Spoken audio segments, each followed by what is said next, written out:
Well, for those of you listening to this podcast, you may hear that the sound quality isn't quite what we normally aspire to. And we're having some technical difficulties, but we didn't want you to not have the podcast today. So here it is, and we're doing it essentially by telephone. For those of you who watch this on YouTube, you won't be able to watch today, but we'll try and get all these technical issues resolved in time for next week. John Shannon, as usual, is with me, and our special guest from Boston or thereabouts, Bob Ryan of the Boston Globe. Mr. Ryan, it is great to have you with us. How have you been? Fortunately, Bob, we have been healthy from day one and secure. So I always put it this way. We're doing as well as anyone has a right to in this circumstance. Well, the circumstances This is the first time we. Hey, Bob, this is the first time we talked to Bob Ryan. The Tom Brady isn't a Patriot, I think. So I mean, that's a long ago. That's true. It's good to be back with you again. No, the readjustment period has been easier for people, I think. I know I'm just guessing. I can't get inside the mind, the heads and hearts of all the Patriot fans, but certain things have happened to kind of ease the pain, if it will.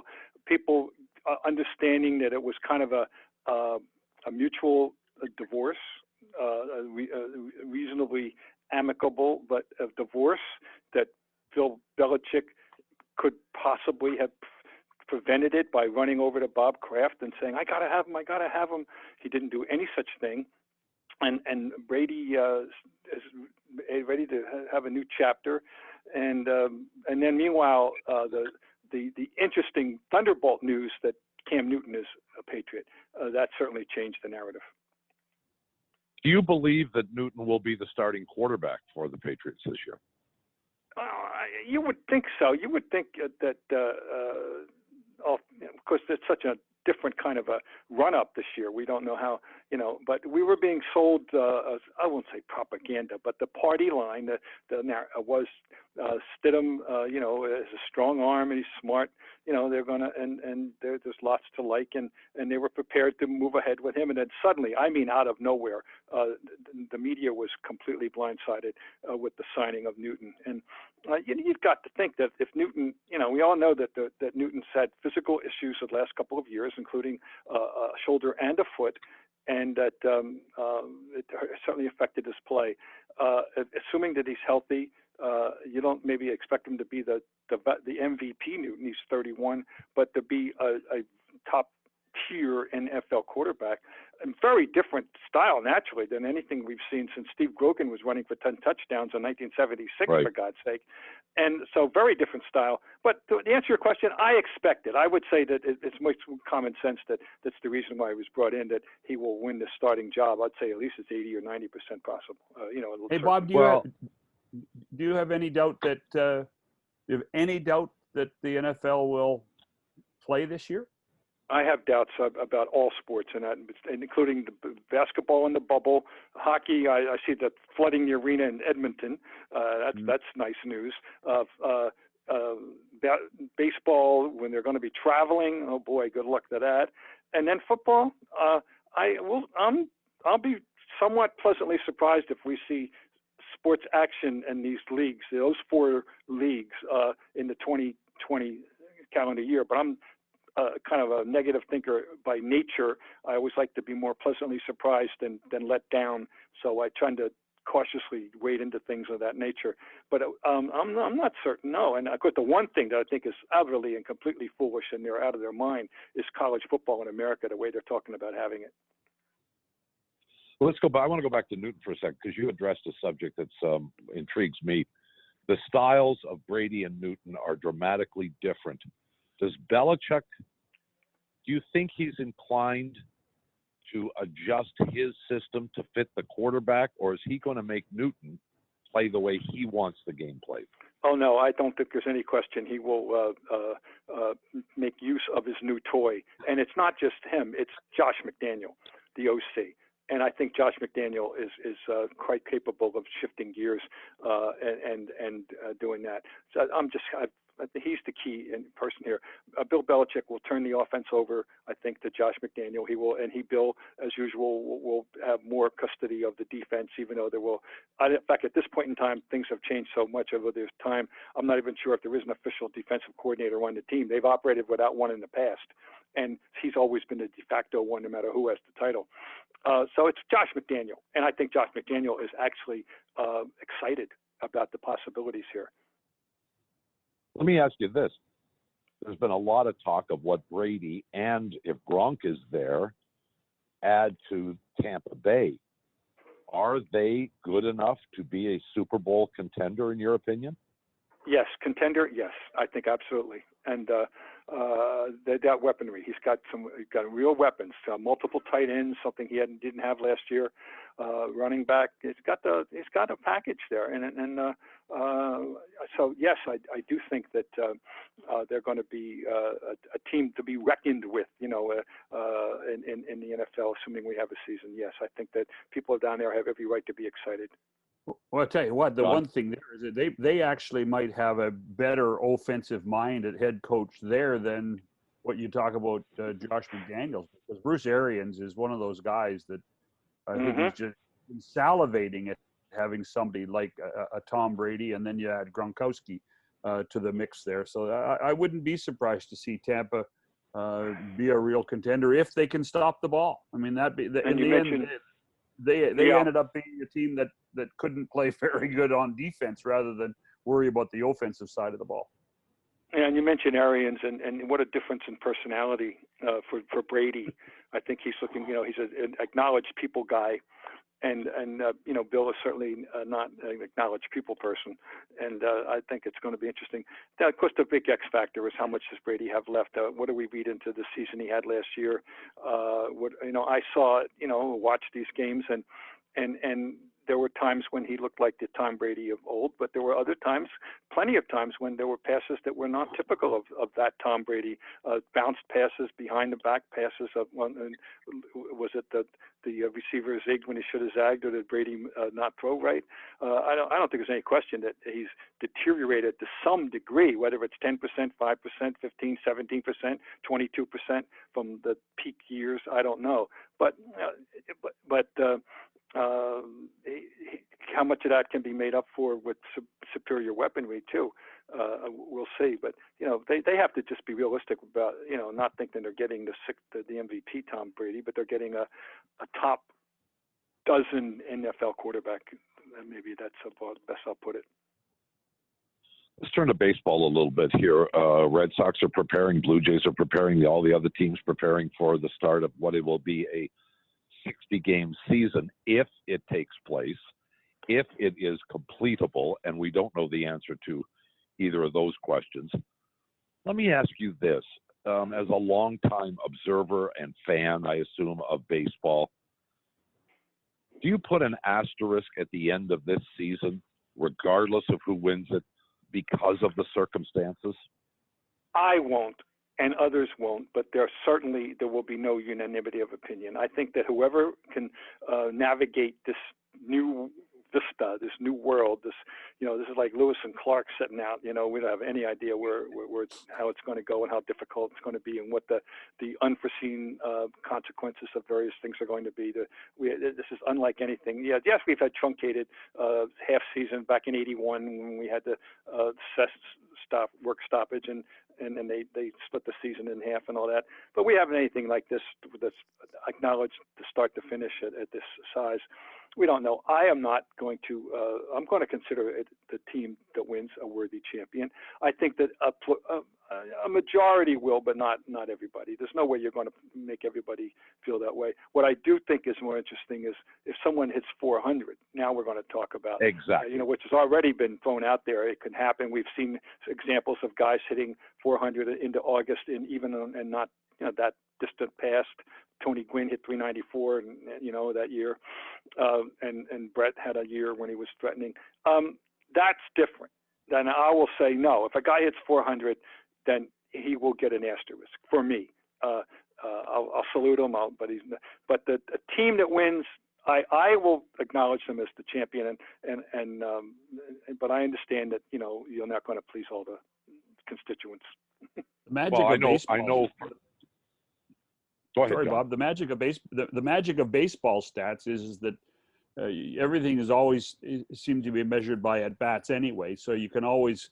There's not going to be as many as bats for the time Ted Williams was over 400 the last time a player was, versus what's going to happen this year. So I mean, there are measures to be able to put in place rather than have an asterisk. Yeah, sure. I mean, the thing about there'll be endless debate, and baseball fosters these kind of things. Since one of the things that makes following baseball fun is having these kind of discussions. And there's no. Speaking of which, 1941. Today's the anniversary of the end of the DiMaggio 56-game hitting streak in Cleveland on the 17th of July, 1941, before 67,000 people in a steamy municipal stadium in Cleveland, Ohio. It came to an end after he was robbed twice by the third baseman, Ken Keltner, by the way, and hit the ball hard, but didn't get anything to show for it. I just thought I'd throw that one in. No, it's good. I don't remember it, and I suspect you don't remember it either. But nonetheless, it is. But it's an anniversary, and I'm a baseball semi-historian. It's a date that I've always known, and so anyway, and then of course the postscript is that after being stopped tonight, he started another 16 or 17 game hitting streak the next day. Utterly amazing. Let's focus a little bit. I want to get to college football because that's going to be a big subject. But the two winter sports, basketball and hockey, are getting set to resume very shortly with different kind of ideas of where to play. Toronto and Edmonton are the NHL sites. Edmonton's arena may be underwater. Who knows what the status of that is exactly and how that will impact 10 days from now. But basketball is, they've gathered everybody in one place, and arguably the worst place you could go at this point for COVID, which is the middle of Florida, where there like over 15,000 people a day are coming down with this. Now, I don't doubt that these guys are as isolated as they possibly can be, but do you have any sense at all as to whether either of those leagues can possibly avoid an outbreak? Because, Bob, if there's one, there's a real good chance there's going to be 15, and if there's 15, there might be 100. It's no guarantee, and everybody has to be aware of the risks, and they're not going to look back. I don't. Certainly basketball. Speaking in the bubble, they're confident that they can control it as long as people do the right thing. But already there's been one fellow, I can't even tell you his name, that he went outside to pick up a food item, and then he got to be replaced in quarantine. So everybody's got to play by the rules, and I'm not sure how they monitor or how many people are any kind of auxiliary workers or people are come in and out. But the people who are, they're supposed to be there, including media. I did a local podcast yesterday with a colleague of mine at the Boston Globe, and talking about the initial days of life in the bubble. He's going to be there for upwards of 3 months if the Celtics continue. I don't know. In the hockey thing, when I read about the flood, I thought, oh my God, is there a backup plan? Did a backup plan, right away? And they say right away that it's going to be okay, right? Isn't that what I read, guys? That it'll be fine. People say we'll be okay. Well, I hope they will be. And no, we don't know. There's no guarantees. I mean, you're right. If there's an outbreak of any kind, shut it down. But no one knows. There's no guarantees for anybody on any of this. But you want to pick up let's get to the college football, because that's where the insanity is scares the hell out of me and many others.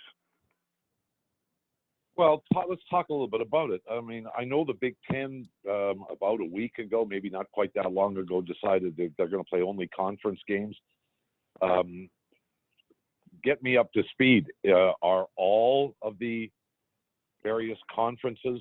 Have they made that decision to not Not to play all. non-conference games? I believe the Pac-10 did, but not all. Now we're hearing daily from minor non-Division I teams and conferences are unilaterally canceling all fall sessions and all sports, and the Ivies were the first one to do it, and any number of conferences in Divisions 2 and 3 are doing it.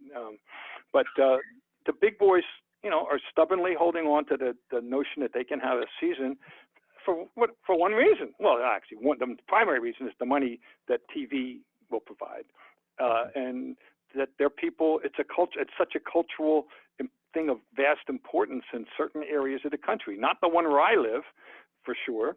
No BC football will not cause a civic, mourning, but not having an Alabama football or Ohio State football, or maybe even Notre Dame football or Texas football, would cause a lot of civic mourning in those areas. This is very, very, very important to those people. But the logistics of football, just the idea of playing the game itself, and not to mention all the preparation aspects and all the attendant people that have to be involved, and then it's just and of course the moral and ethical justification, if they're not going to have these campuses fully open to other students, but they're only going to bring in football players.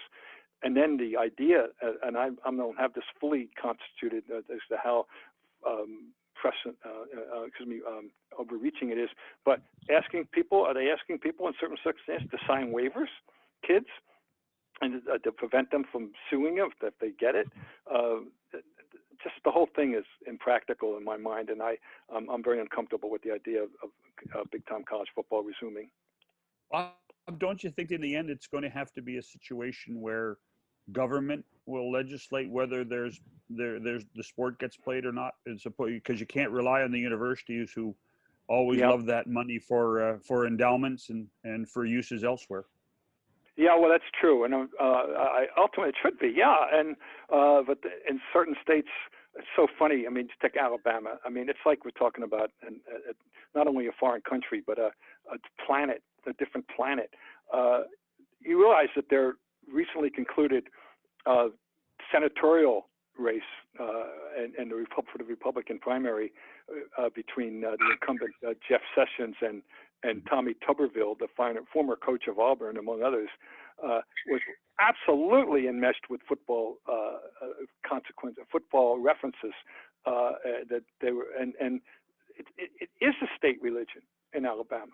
It truly is, and they're going to do everything they can to play football, and yet the governor, it's not going to be easy for the governor of Alabama or any civic authority to tell them that they're not going to play and that's the end of it. That's going to be very difficult.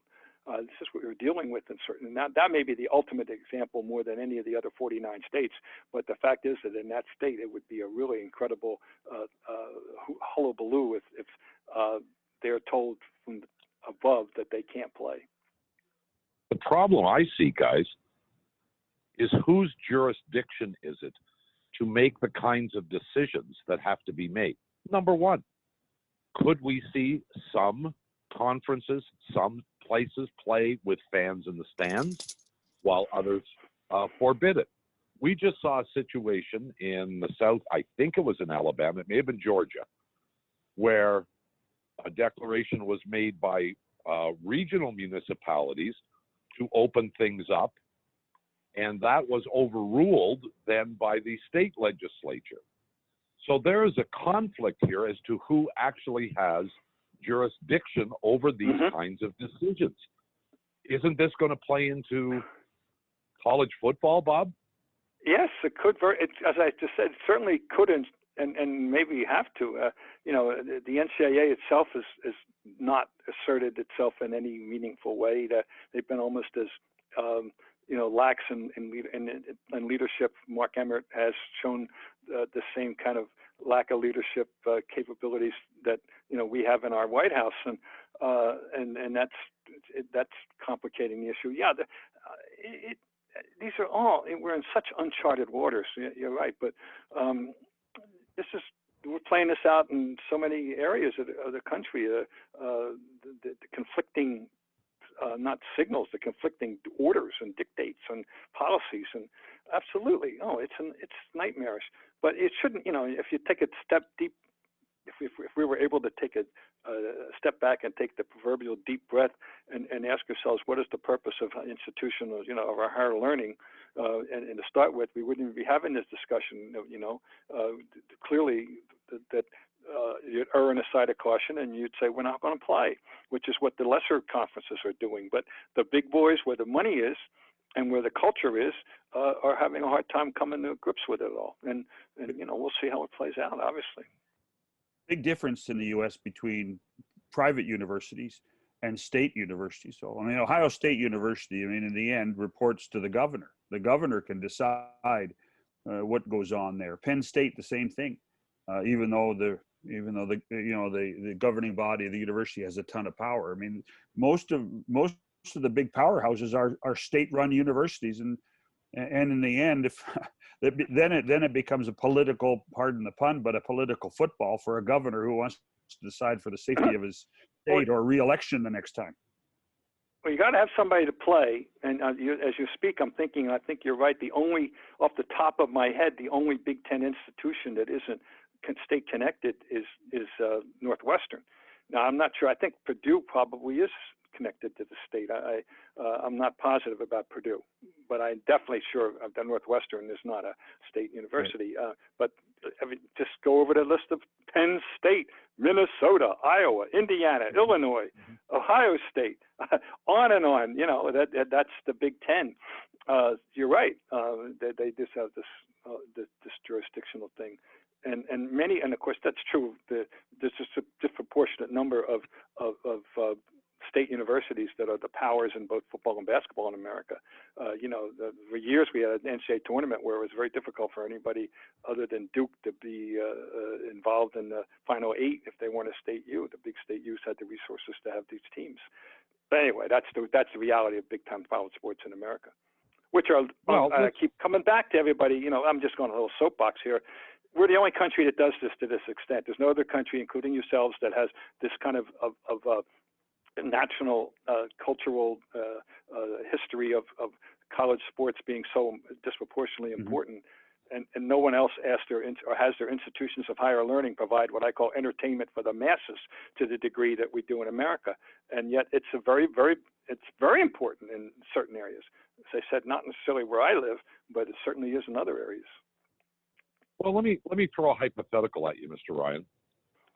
So Ohio State is a state university.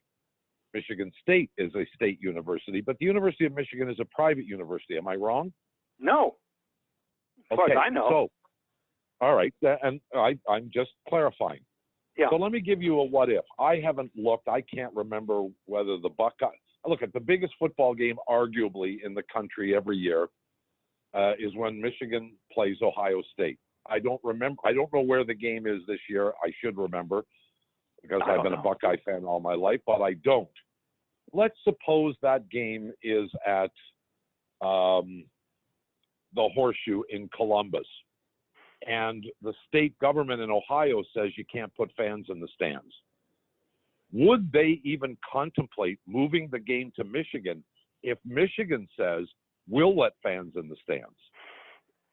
Well, by the way, University of Michigan is a public, guys. University of Michigan is a public university. Yeah, I mean, there you go.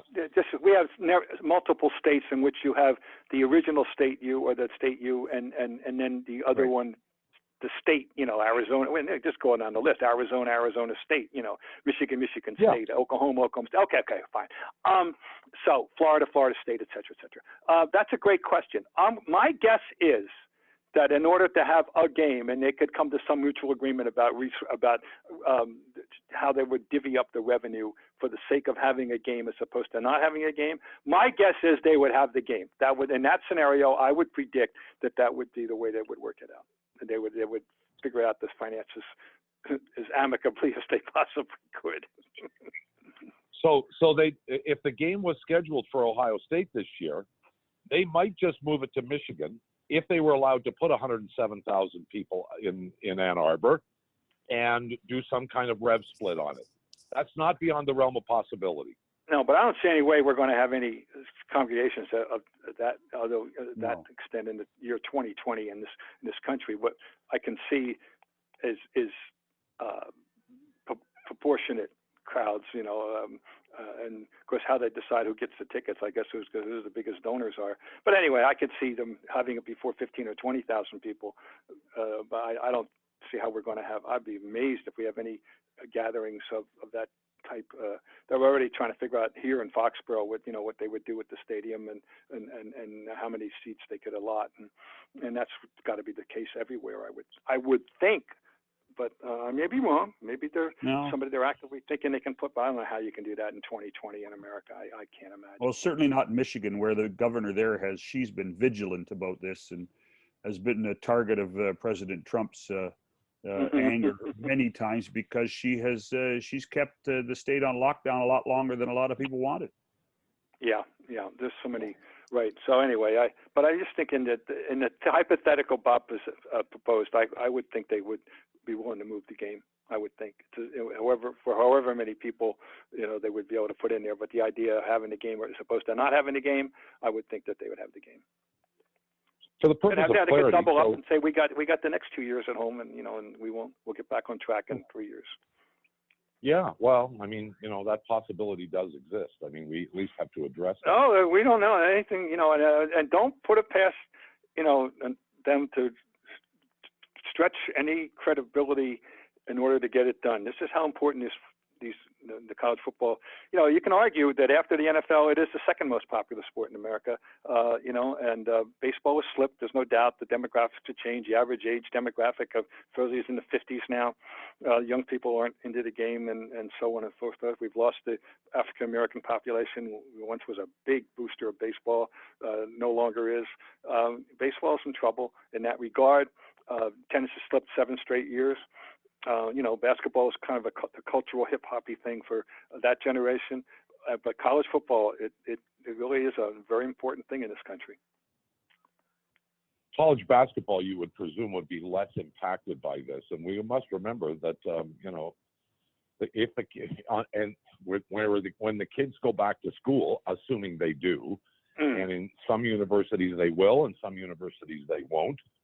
Basketball camps literally start in September, and games start, Bob, help me, November, late October? Yeah, it used to be, when I was in school, you'd be lucky to start by December 1. Then it got to be around Thanksgiving, and now they're playing games the first week in November. Now, there have already been discussions about conference play only in basketball, and there are certain prominent people who are advocating that, and I think that makes sense. You're trying to restrict travel, but again, one of the problems we've set up here. They've allowed this ridiculous conference expansion and abrogation of all geography and common sense to just disrupt the nature of the conferences in America. So where you've got conferences that spread out over sometimes 2, 3, even 3 time zones, and long travel distances within conferences that these travel distances didn't exist 25 years ago because the conferences made more geographic sense up and down the country. They don't anymore. What's Colorado doing in the Pac-12? What's Missouri doing in the SEC? So, I mean, this is really. Well, and then there are some of the smaller conferences that more even amazingly disparate geographic circumstances. This is a problem.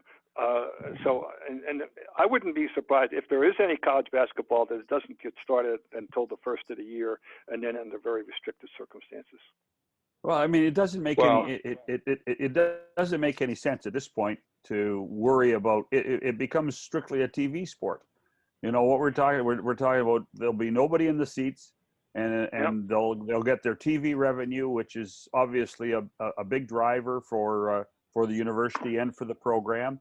And leave it at that. Right. Well, we used to kid years ago about things becoming just TV studios or Giants TV studios, and here we are. With the announcers sitting in booths far from the action. The Red Sox are among many. They're announcing that their TV their TV calls will be made in the Nesson Studios in Brighton, Massachusetts.